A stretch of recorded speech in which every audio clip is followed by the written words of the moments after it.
Hello and welcome back to Inside Out. This is part 2 of this segment, Women Who Lead. And I'm bringing this episode with my incredible past mentor and friend. Her name is Nicola Laye. She was my Breathwork facilitator and coach for 2 years. She is absolutely incredible and a wealth of knowledge and experience in breath and leading in business. And I'm really excited to bring this conversation to you. Hello and welcome back to Inside Out with Chris. I've got my incredible mentor of 2 years plus and now beautiful friend, Nicola Laye, with me today. And we are chatting around all things leadership, women who lead. This is the conversation and it's huge for me right now. And I really wanted to drop in and share this with Nick because she has been pivotal in my experience to evolving and expanding and awareness and amplifying in every area of my world. So I wanted to share her wonderful experiences, who she is, what she does, all the things. So hello, Nick. How are you? Oh, that's such a beautiful intro. I'm really good, thank you. Yeah, I feel really content in life at the moment. Amazing. I love that. Yeah. Yay. So just for those who don't know who you are, can you tell us a little bit on you, what you specialize in and what your focus is in your work? Yeah, it's changed actually. I'm evolving. I'm just about to hit 50, the big 50. Feels really exciting. You definitely People don't get, look 50. oh, thank you. I feel like it's a time where a lot of people get really nervous about age, but I get really excited about growing older. I feel like, gosh, I have actually lived nearly 50 years. There's a lot of wealth of knowledge there, right? Right. And as you get older, you kind of let go of attachment of who you're going to be. Who do you need to be for everyone else? It's kind of like, yeah, I'm here for me. Yeah, I And love what do that. I want? What do I want to let go of? It's a lot of, I don't really want to be attached to that anymore. So I guess, yeah, a lot of letting go of a lot of business stuff actually this year, which has been really cool. Mm. And what am I doing currently? Well, I've been leading a community of 150 women for the last 4 years, which has been huge. And all around consciousness, breath work. I don't even like calling it breath work at the moment because everybody's doing it. It's like, Um, I'm doing it too. But how well are you doing it? It's a real question for me at the moment. So for me, I'm kind of just stepping more into like soul work. Like what does your soul want? What does your soul want to do? How are you going to lead with that rather than what everyone else is doing? So I guess I'm in that real turntable moment of life where I just want to do more impact work, working with more leaders that are having impactful change in the way that our world is changing quite dramatically at the moment. mm. And it's not just breath, it's about who are you? Who do you want to be? How do you work within yourself? Are you doing it for significance or are you standing into your own want because that feels the right thing for you with integrity? Mm. So that's the work that I'm doing currently is really working on myself again, as it always comes in those moments. I've always worked continually on myself, but deeper stuff and really thinking about how do I want to show up to be able to create more ripple as I get older. And it feels exciting. I feel like I've kind of like gone, wow, I feel like I can actually step into something new because I feel like I've don't need to prove anything anymore. So that's, I don't know if that answers that question. No, it's great. It definitely covers that question perfectly. And I love that you just touched on there. Like there seems to be now, this is simply our opinions for those listening. There does seem to be a bit of a presence at the moment with a lack of integrity and authenticity There in is. breaths that I am noticing. Coming from someone who worked with you, who had over 20 years experience in breath. And I found you like in all the research that I did before, prior to like engaging with you properly and making those commitments, right, financially with that investment of hiring you, noticing that I did my research and I was like, no, this is the person, like she's right for me. And the way that we did breath and the release that I had and was exposed to for myself and what that gave me in our sessions, I was not traumatized from it. And I'm aware that there are moments in time for some people where they're finding breath quite traumatic. And I know that that's something that you're really, really, you have a strong opinion on. That's not supposed to do that. You're not supposed to feel that, right? No. So what does breath do for those that haven't tapped into breath work as yet? And look, some of my clients have. It's kind of like a 50-50 ratio. I do ask a common question I ask is, have you tried breath work? And one of the taskings that I often will deliver is jump on YouTube, type in Wim Hof, to start with that, right? Like just as a daily practice, to start with that, to support regulating your nervous system and calmly entering the day. So for those that haven't done anything to do with breath, what would you invite them to start with? Such a beautiful question, because I feel like it's got so many different roads from that one question. First of all, everybody breathes. So we've all got a relationship with our breath, right? So when you're sitting and I say to someone, "Oh, how do you find your breathing?" "Oh, even think about it makes me a bit anxious." Well, that's your first step. So we take our breath for granted, but it's got so much, it's an integral part of who we are. Obviously, if we didn't have it, we wouldn't be here. So it's very linked to that. It can make people feel really nervous um, or really filled with possibility. Some people can't breathe. Most people don't breathe correctly. So breath work in the modality that's being taught at the moment is get down on the ground, do a massive release, feel all your trauma and just get it out. It doesn't quite work like that. So I feel that the start of breathing is just to understand, A, how does it make you feel? And B, how can I make that feel good in my body? That's probably the first sort of road into breath work. And it's not, can I make it perfect? Because everybody breathes really differently. The second thought process is, have I got a lot of things that I've walked through in my life already? How much trauma have I experienced? Everybody's got it, by the way. And just because someone's had a terrible life and you may have had some childhood stuff that might have felt bad, you could actually have a more trauma experience than they can. It's everybody, again, it's where you're at and what you've walked through. So that can often lead to a big experience or a blissful experience. But breath work in itself is about understanding that when we do rhythmical breath, doesn't matter what way, any kind of rhythmical breath, it gives your mind a job to do. So your mind gets fixated on that breath. Your body lets go. And most people store a lot of trauma in their actual body. So when we're breathing, all of a sudden we might start crying or we might start feeling a lot of emotion. And that, when it's done in a really held capacity and really softly and really safely, someone has the opportunity to let go of a part of themselves that's ready to let go.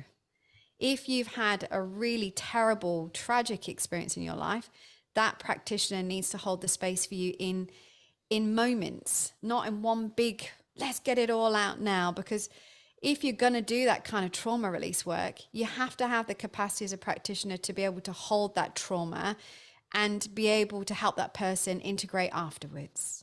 And that's kind of where it's going wrong at the moment, is that person may have only learnt to do breath work a short time ago, then they're teaching breath, but then they don't know how to hold that when it comes out. So for me, all these years of time in service now to humans, you know, I see lots of this all the time, but then I hold a real safe space so that person's able to let go of an amount of it with what they can cope with. And then they are able to integrate it back into where they're going next.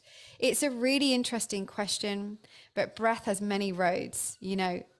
Breath of meditation, that allows you to go really deep into how you feel. But your relationship with breathing really is like a mirror. And if you breathe really shallow and you're a bit nervous about doing even meditation or stopping or pausing or even having a feeling, that's your really big mirror of, I've got a little bit of work to do. So how you breathe is how you live, and how you live is how you breathe. And it's an absolute statement. I don't know who it came from, but I love it. And it's a really important, integral part of how I watch people when they come into breath work. If you're really resistant in life and you stop yourself from doing things, it can be really held within your breath. It can be shown in your breath. This question is like a good day's worth of discussion. But it's a beautiful moment just to really think, gosh, if I've been through a lot in my life already, and I kind of stop myself from being who I want to be, or I have the belief of I'm not good enough and I don't know enough, or I don't belong, or I feel really, I feel avoidant, then there's work to do. But everybody has an opportunity to find some amazing gift while they're breathing. And Yeah. again, whether that's slow or faster or, you know, yeah. Does that answer Yeah. that question? Yeah, it sure does. Like it's a couple of things that I thought of in there was when we started working together, I hadn't been aware that I did this. And I remember telling you that I held my breath when there was conflict or I felt pressure. So I'd inhale and just hold, and and then I go at the end. And I wasn't aware that I'd done it. I've done it for 10 years. Didn't know that I was doing that, right? Until we started doing this breath work. And I was like, I do this thing where someone's mad at me, I hold my breath. And is this normal? And you're like, not really. Let's talk about that and what that actually meant. And the emotion that was underneath that was really amazing to dive into. We recently got a deep freezer, and I've done ice baths for years, right? I've done them on and off for years. I love them. And I was actually sharing with my videographer who's here now as well. But I was sharing with him how in the past I got in them and I thought I did really great at them. I could go for 4 or 5 minutes. This is something that I nailed the breathing. I just get in, I'm soothed, and my hands go numb, and I'm like moving my hands around in the water. I'm like, oh, this is awesome. And, I can go under, I can splash it on my face. It was great. I didn't realize that those ice baths were like 13 degrees. I just thought that ice was ice. Like, I'm such like a Newcastle girl that has never left this town. I just thought ice was ice. And anyway, we've got this deep freezer now. It's 0 degrees. It's at 0. It's not just cold, it's painfully cold. And we're doing 3-minute ice baths every day. And I'm giving myself a bit of a challenge because the first time I did it, I was like, oh, this actually stings. And there's no like numb and moving my hands around. It's just horrific the whole time. I don't think I want to do this every day. And because of that thought, I've been like, no, intentionality. We're doing this every day for 30 days now. We're going to put it on Instagram so everyone knows, and I have to stay accountable. Very important for me. But today I did it with a girlfriend. And I got in and I take big, short breaths at the start. It's like, and then as soon as my shoulders hit that water, I just calm in and out. And I just imagine it's like a circle just expanding and then closing and expanding. And the crazy part is I hear your voice. And my girlfriend goes, you seem so calm. I'm like, yeah, I can hear Nick. And she's like, oh, that makes sense. I'm like, let it go. Just let it go. And I can just hear you when I'm in that headspace. And I love that I can. But because she was like, how do you get so much control so quickly? And I'm like, this is breath work. This is what it is imprinted to my soul. It won't leave. Like, I have been able to map this into my stepdaughters. Like, Lexi got in that ice bath this week and done 4 minutes. She got in, she jumped, got shoulders down. I said, now slow breath when you get down. And she just went, and this is an 11-year-old girl. Like, she That's did beautiful. so great. It's because of, and it's that ripple impact of you and what you've taught me. And now they're Interesting. learning I don't do ice. I don't actually like the ice too much myself. I think I've been pre-exposed to that from being from the UK, but yes, I get it. I love that you can control it so well. That's so amazing. Yeah. And like breathing in, even in birth, like I didn't do the full hit my Yes. birthing with you, but I did do breath work for birthing, and knowing how supportive that was for me. And if more women had the ability to tap into that, our biggest natural ability of breath, right? Like, how much softer and how much more nurturing can those experiences be? Well, if you think that birth is really our connection to life, Yeah. and our breath is also our connection to life. We arrive and then we leave. It's the first and the last thing that happens, So it's innately part of our nature. We are nature. We forget that we're actually nature. We forget it because we're so in our mind that we forget that our breath connects us right back to what we're here for. Yeah. Now, I'd love to hear your experiences around leading people into death. I know this is something that you did some work on. Yeah, I've done a lot of work in this. I haven't done so much in the last 10 years. I'd love to step back into it again, actually. Leading people into death is a real process, especially for those around. It's very similar to birth, actually, which sounds wild, but it's the same kind of energy. Wow. It's that preparation. And there's grief with birthing as there's grief in death. And it's very similar feeling, and it's allowing surrender, openness, truth conversations, just connecting to the moment, because it gives us a moment of pause, stop. There's nothing else that matters. And death and birth are those two moments where nothing in that moment matters. Nothing in the whole world matters, but just that moment. And it gives us this complete slow down approach. And it's only our minds again and conditioning that keeps us in this rat race, this hamster wheel. I've got to be, got to do, got to have. And in those moments, it just slows us right down to the connection of life. And it's so humbling. It's a privilege for me every time. It's a real deep calling, always has been. I remember when I was 24 and I was working at hospice care in the UK as a leading therapist, and I wasn't wearing a uniform, a clinical uniform, because I wasn't a nurse. And I would sit and hold space for people by doing therapy work with people at end stage. And because I wasn't a clinician, they would tell me everything. They would share the deepest, darkest moments. They would tell you about how scared they were, or what they wish they'd let go of. And at 24, my life was a bit of a shitstorm, to be really honest. And every time I walked in there, it took me to quiet, to moment, to connection, to being humble.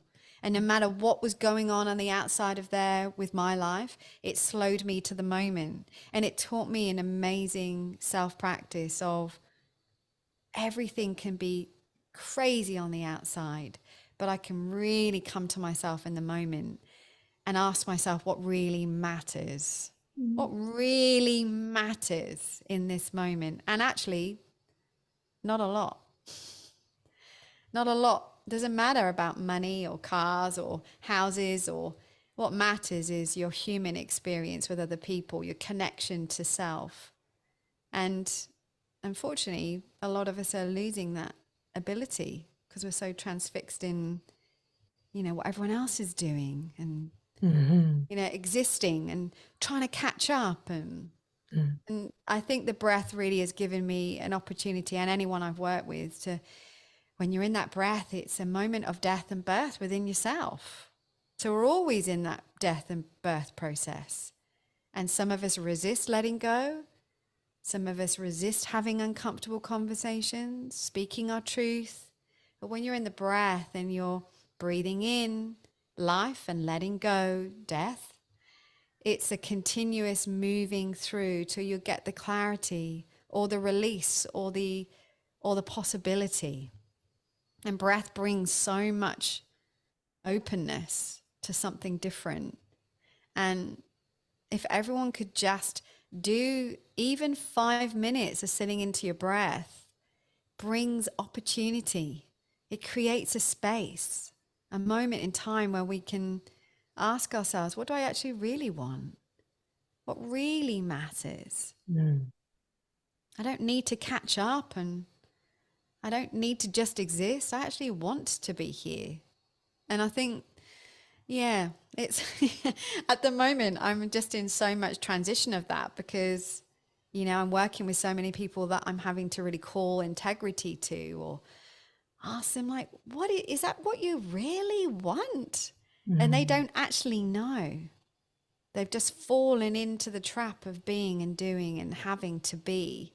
And I think when you're really slowed down and you bring practice of being in moments of just nothingness, whether that's meditation, breath, or ice baths brings you a full death process and a real clarity moment. But if you come out with it with your ego gone, and I say ego really gently because people think ego is so many different things, but really ego is your thinking mind. Your thinking mind gets completely hijacked when you get into ice or you sit into a deep breath, and you really come into a moment of, wow, like, yeah, I feel calmer. Wish I could have this all day. Wish I could have more of this. And you can, if you really keep dropping back in, and they can be micro moments. So I Mm. work with lots of leaders as they're about to go into big meetings where they'll ring me and breathe with me for 5-10 minutes, so that when they walk into where they need to make change or make decisions, that they use their breath to slow themselves down so that they can actually articulate with consciousness, with integrity. Mm. And it's a game changer. Mm.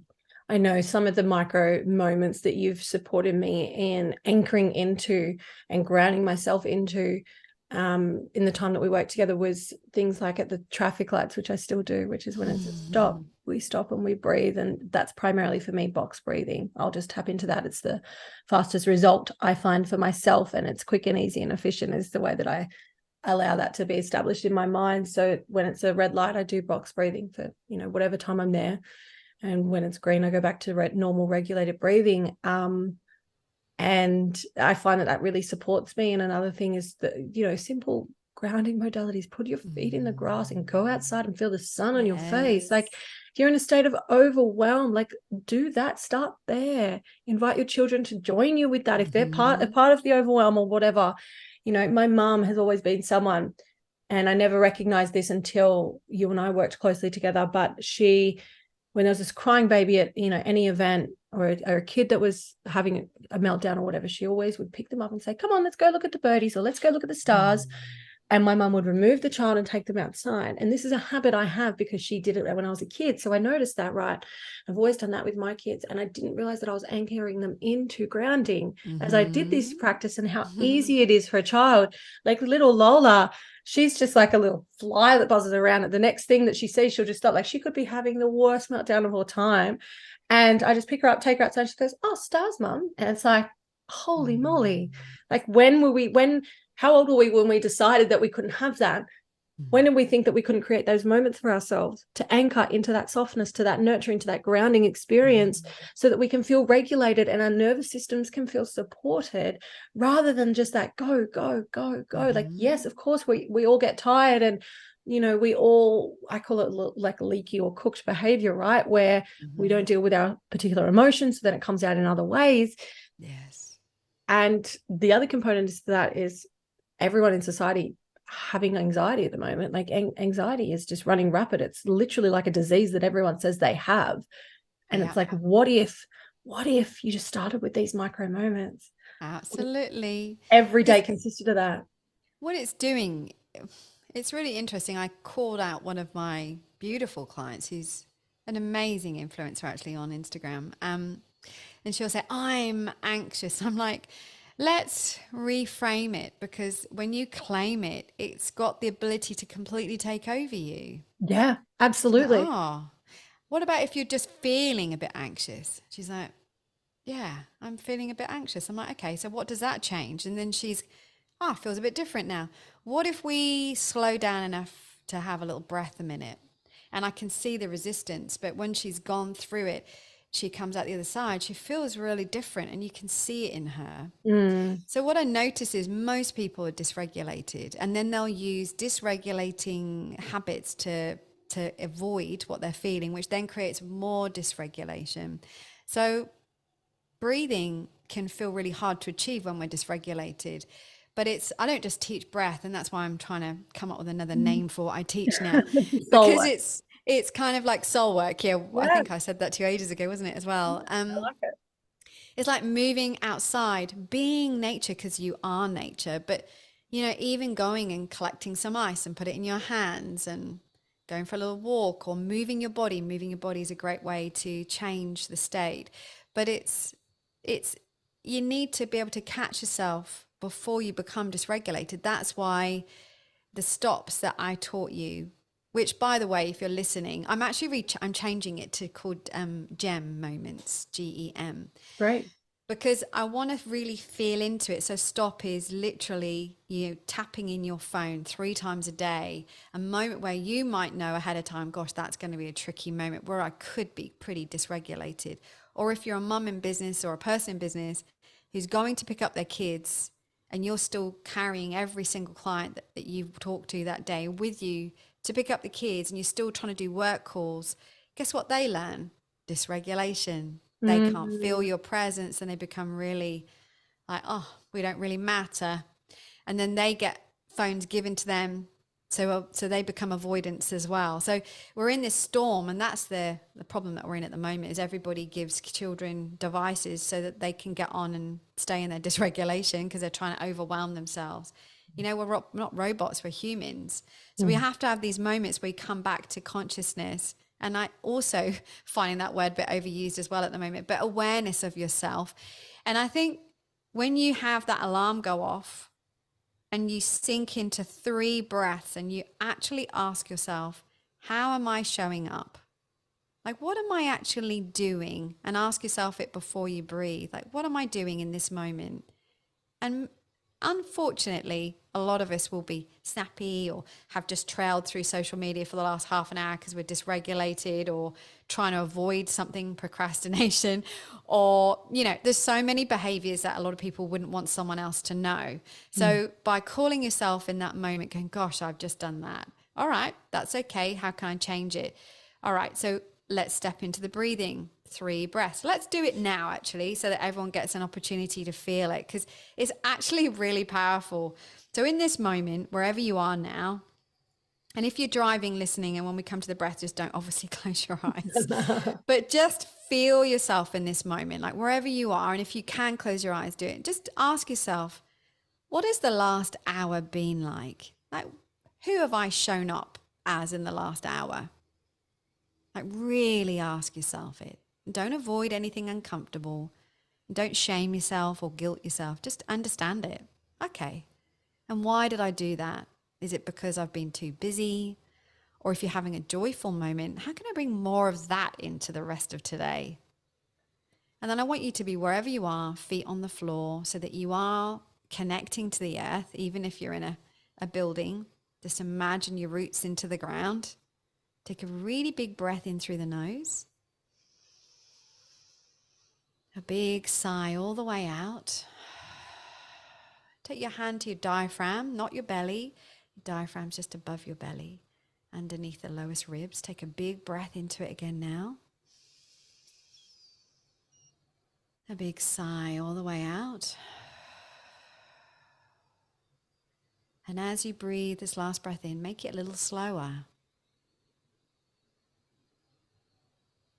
And as you release the breath all the way out, ask yourself, what do I need? What do I need more of? What can I give myself? And really feel into it. What do I want more of for the next few hours? And come into that quiet contemplation and really honor it, because your body is telling you what it wants and it's always talking to you. And then open your eyes, just roll your shoulders and proceed. Proceed with awareness. You've now become aware of your breathing, of how you've shown up today, what you want to do next. And when I think about, what do I want to give myself for the rest of today? It might be, I want to slow a little. I want to feel a little bit more. It's not what I should do necessarily. Amen. Yeah. Huge. And the should do's can be, does it matter? So the next question you ask, is that going to matter? Is it really within my own agreement with myself? Or am I pleasing other people? And it's not going to really matter to me, but it's going to make them like me more. That's a big thing that most people do. There's so much layering to this. But in those 3 breaths, when you come into that awareness of yourself, you're reconnecting back to your nature. Yes. And you can lead. You can lead a little more. Even if it's as a mum, you can lead your children to that. You can be more present with them, more fun. Not so serious, not being triggered by 1,000 things on social media. Be the mum that you want to be. And if you're about to walk into a meeting or you're driving or you're late, like how many of us run late and we're like, running, trying to do 1,000 things. And then that slowing down just goes, okay, so I've run a bit late. What does that mean? I just tried to do too many things. Well, what if I just let go of some of those things and just made it a bit slower tomorrow morning? You know, questioning and inquiry is the first part of change. And then when you add the breath, it becomes like a little superpower. It's amazing. And I could listen to you talk all day.